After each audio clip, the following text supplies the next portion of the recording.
बिस्मिल्लाहिर्रहमानिर्रहीम। अस्सलामुअलैकुम। ये एसवीटी है जमायत सिस्टम का। तो मैं आपको बताऊंगी कि ये आपने कैसे हल करना है, लेकिन आपने इसको अपने रजिस्टर पर लिखना है सारे काम को। तो हमारे पास सबसे पहला जो पॉइंट है वो ये है, उर्दू लिखाई में निखार लाने और ज़ख़ीरा अल्फाज में इजाफे के लिए हफ़्ते में 3 मरतबा एक पैराग्राफ की इमला करें। तो आपने जो आपके असबाक हैं नसाब के, उनमें से बल्कि रोज़ाना 3 मरतबा तो आप रहने दें, लेकिन हर रोज़ आपने एक पैराग्राफ की इमला ज़रूर करनी है। इससे आपकी लिखाई भी अच्छी होगी और आपकी इमला भी दुरुस्त हो जाएगी। उसके बाद हमारे पास सेकंड पॉइंट है, पहले 7 असबाक की फ़रहंग याद करें। तो आपने अपने असबाक के जो फ़रहंग याद करनी है, इसका मतलब है अल्फाज मानी याद करने हैं। तो ये जहाँ पे सारे असबाक ख़त्म होते हैं उसके आखिर में एक फ़रहंग दी गई है, तो तमाम असबाक की अलग अलग फ़रहंग है, तो आपने ये वहाँ से याद करने हैं। उसके बाद है, पहले 3 असबाक के 10 कसीरुल इंतखाबी सवालात लिख कर लाएं। आपने जो पहले 3 सबक हैं उनके 10-10 MCQs बनाने हैं, लेकिन हम्द और नात जो है उसकी आपने तशरीह करनी है, MCQs नहीं बनाने। उसके बाद है, खुशखती के लिए हर रोज़ कम अज़ कम 1 सफ़ा तहरीर करें। हफ्ते में 2 बार कोई से 5 अल्फाज के जुमले बनाएं। यानी कि 5 अल्फाज के अगर आप जुमले बनाते हैं तो इससे आपको जुमला बनाना आ जाएगा, यानी कि आपकी भी वोकैबुलरी भी इम्प्रूव होगी और आपका जुमला भी बन जाएगा। उसके बाद है तख्लीकी लिखाई। अपनी अम्मी पर एक नज़म लिखें। तो आपने अपनी अम्मी के बारे में, आपकी अम्मी की क्या खूबियाँ हैं, वो आपकी मदद करती हैं, पढ़ाई में मदद करती हैं, आपका हर काम करने में आपकी मदद करती हैं, वो आपको वक्त पर टाइम पर खाना देती हैं, आपकी मुकम्मल तौर पर मददगार हैं। इसके बारे में आपने अपनी अम्मी के बारे में नज़म लिखनी है। उसके बाद है, तसव्वुर कीजिए आप एक जंगल में हैं और कुछ दरख्त आपके पास आकर आपसे इंसानों के बुरे रवैये की शिकायत करते हैं।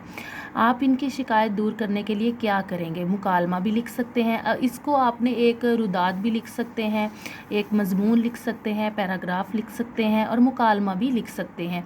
यानी कि इंसान जो है वो दरख्तों को काट रहे हैं बिला वजह। तो दरख्त जो है वो परेशान हैं कि हम इंसान को छाँव भी देते हैं, इनके अगर धूप बहुत ज़्यादा है मुसाफिरों को हम ठिकाना देते हैं, लेकिन ये ज़ालिम इंसान जो है हमें काट रहा है।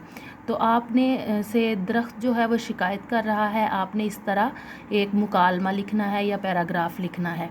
उसके बाद पेज नंबर 2 है, मुझे अपने वतन की मिट्टी से प्यार है क्योंकि दिए गए उन्वानात पर मजमून लिखें।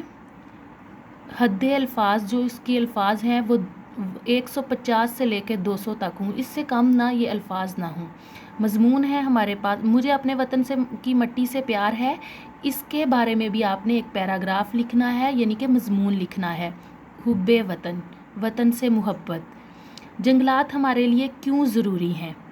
जंगलात हमारे लिए क्यों ज़रूरी हैं, इसके बारे में मजमून लिखना है। उर्दू हमारी कौमी ज़बान, उर्दू हमारी पहचान। कोरोना वायरस का ख़तरा और बहसीयत मुसलमान हमारा किरदार।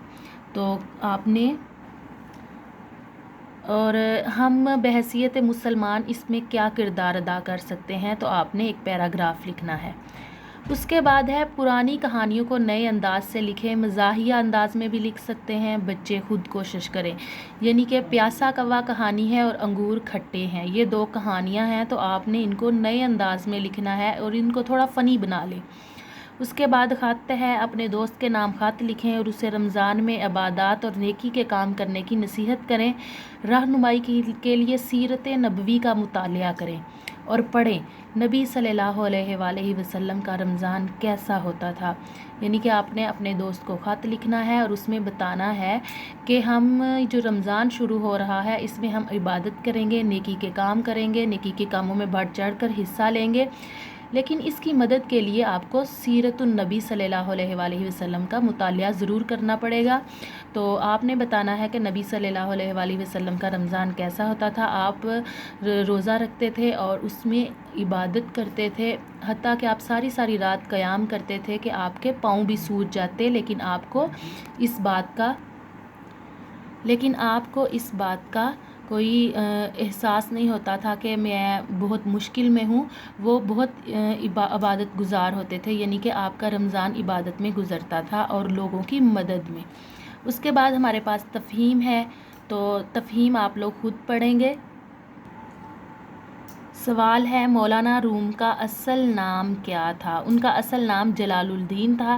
مولانا کے والد کے بعد ان کے استاد کون تھے؟ مولانا کے بعد ان کے استاد جو تھے وہ ان کے مرید سید برہان الدین تھے، ٹھیک ہے۔ اس کے بعد سوال نمبر 3 ہے مولانا لوگوں میں کس حوالے سے مقبول تھے؟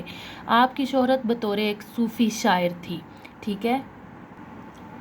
علامہ اقبال اور مولانا روم کا آپس میں کیا تعلق ہے؟ علامہ اقبال مولانا روم کو اپنا روحانی استاد مانتے تھے، ٹھیک ہے۔ تو اس کے بعد ہمارے پاس تفہیم نمبر 2 ہے، گھاس قدرت کا ایک عجوبہ ہے، تو آپ یہ خود کمپلیٹ کریں گے، اس کی ریڈنگ بھی کریں گے اور اس کے سوال جواب بھی مکمل کریں گے۔